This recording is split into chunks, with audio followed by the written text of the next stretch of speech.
So hello and welcome back dear ISC student. So guys, आज की video में हम लोग बात करने वाले हैं क्लास 12 आईएससी मैथ्स का जो हमारा चैप्टर है application of calculus in commerce and economics. तो आज हम लोग उस चैप्टर के सारे फॉर्मूलेस एक फ्लो चार्ट की मदद से समझने वाले हैं। सो गाइस, बिना टाइम वेस्ट के स्टार्ट कर देते हैं। हमने इंटीग्रेशन चैप्टर जो उसका फॉर्मूला हमने ऑलरेडी अपलोड कर दिया है, उसे आप जाकर देख सकते हैं। आज की वीडियो में हम लोग application of calculus in commerce and economics के फॉर्मूले डिस्कस करेंगे। सो गाइस, बिना टाइम वेस्ट के स्टार्ट करते हैं। तो सबसे पहले देखो, जो ये हमारा application of calculus in commerce and economics, इसमें हमें क्या ध्यान रखना होता है। देखो, इसमें दो मेजर चीजें होती हैं। कॉस्ट फंक्शन क्या होता है, रिवेन्यू फंक्शन क्या होता है। कॉस्ट फंक्शन का हम लोग बोल सकते हैं, हमने जैसे कोई भी एक कंपनी सेटअप करी, हमने उसमें कितना पैसा लगाया, हाँ, जो स्टार्टिंग में हमने इन्वेस्ट किया वो हम लोग बोल सकते हैं, उस हिसाब से हमने इसको परचेज कर लिया, हमने वो कॉस्ट लगाई, तब हमें वो कंपनी या फिर वो हमें तो बिजनेस मिला। उसके बाद क्या होता है, रेवेन्यू फंक्शन क्या होता है, जब हमने पैसे लगाए उसके बाद जो हमें मिल रहे होते हैं उस मतलब उस बिजनेस के थ्रू जो हम लोग कमा रहे होते हैं, अर्न कर रहे होते हैं, उसे हम लोग बोलते हैं रेवेन्यू फंक्शन। तो कॉस्ट फंक्शन क्या होता है, कॉस्ट फंक्शन हमने लगाई, मतलब हमने इसको, जैसे मान लीजिए कोई हमको एक बुलेट बनानी है, तो एक बुलेट बनाने में हमने 1 लाख रुपए लगाया, तो हमारा कॉस्ट फंक्शन हो गया। और अब वो बुलेट 1 लाख की बजाय हमने उसको 2.5 लाख की बेची, तो वो क्या हो गया हमारा रेवेन्यू फंक्शन, मतलब हमने उससे अर्न किया। तो कॉस्ट फंक्शन जो पैसा आप लगाते हैं, रेवेन्यू फंक्शन जो आप अर्न करते हैं। तो होप सो समझ में आ गया होगा। अब जो कॉस्ट फंक्शन होती है वो दो तरह की होती है, एक होती है वेरिएबल कॉस्ट, एक होती है फिक्स्ड कॉस्ट।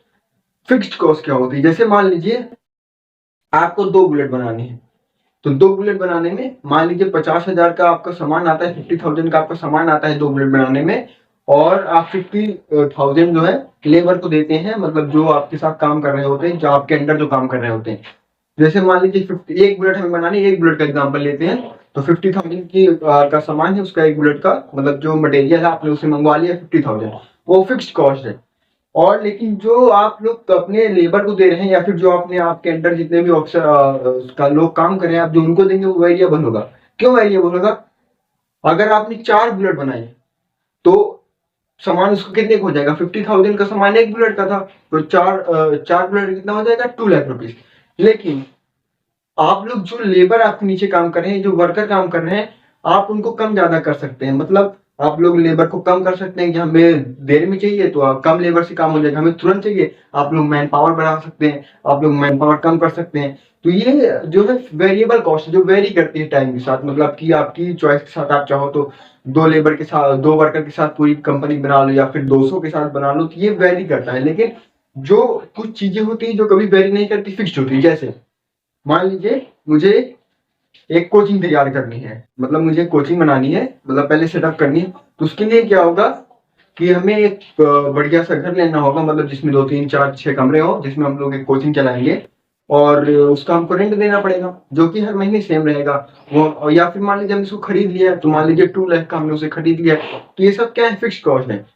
अब वेरिएबल कॉस्ट क्या है कि मैं अपने अंडर कितने टीचर रखूंगा, मैं चाहूँ तो 5 टीचर रखूं, चाहूँ तो 50 रखूं, तो ये वेरी करता है। तो आई होप तो कि आपको कॉस्ट फंक्शन और वेरिएबल कॉस्ट, फिक्स कॉस्ट और वेरिएबल कॉस्ट में समझ में आ गया होगा। तो जो हमारी टोटल फिक्स कॉस्ट होती है, पहला फॉर्मूला हमारा आता है, जो हमारा टोटल फिक्स कॉस्ट होता है वो total variable cost plus total fix cost में मिलकर बना होता है। तो टीसी बराबर टोटल कॉस्ट, टीसी बराबर TFC total fixed cost plus TVC total variable cost. Hope so कि आपको समझ में आ गया होगा।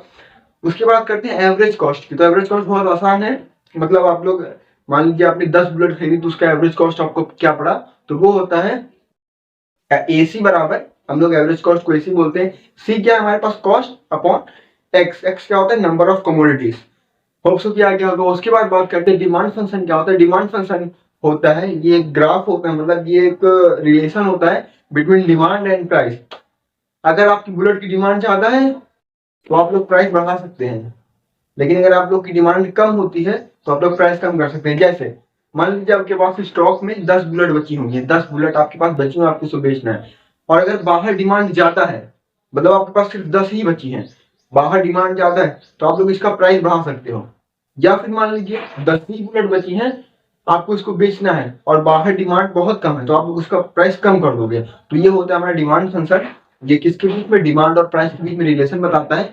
तो एक्स बराबर एफ पी, एक्स क्या हो जाएगा, जैसे हम लोग बात कर लेते हैं कोई फंक्शन हो गया, मतलब की डिमांड होगी, और फंक्शन ऑफ पी का मतलब वो प्राइस पर कैसे डिपेंड करता है। होप सो कि आपको समझ में आ गया होगा। अब बात करते हैं टोटल रिवेन्यू फंक्शन या फिर रेवेन्यू फंक्शन। तो मैंने भी आपको बताया, जैसे आपने कोई एक इंडस्ट्री सेटअप करी, आपको उससे जो आप जो अर्न करते हैं वो आपका क्या होता है, रेवेन्यू। तो आर एक्स रेवेन्यू फंक्शन क्या होता है, पी इंटू एक्स। अभी पी क्या होता है, पी होता है प्राइस, एक्स क्या होता है number of commodity, number of unit sold.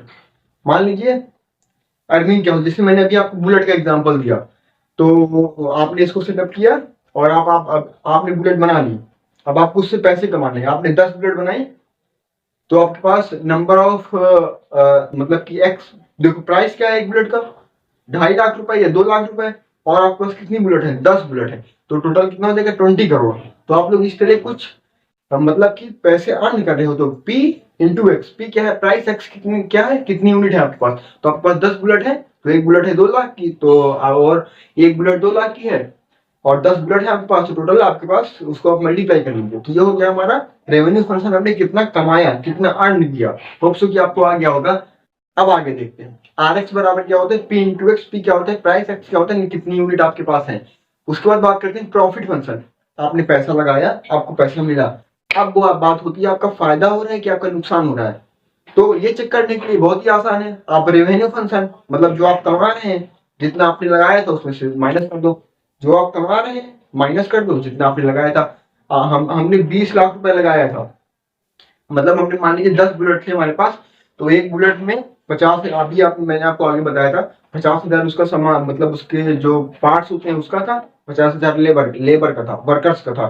तो 1 लाख की आप एक बुलेट बना रहे थे, तो 10 लाख की कितनी बनाएंगे आप, उसको मल्टीप्लाई कर दीजिए। 10 लाख की आप लोग बुलेट बना रहे थे, मतलब 10 बुलेट 10 लाख की बिकी। आपने बेचा कितने का, 20 लाख का, तो आपको प्रॉफिट कितना हुआ, 10 लाख। तो जितने का आपने बेचा माइनस जितने का आपने बनाया, आपको जितना बनाने में लगा।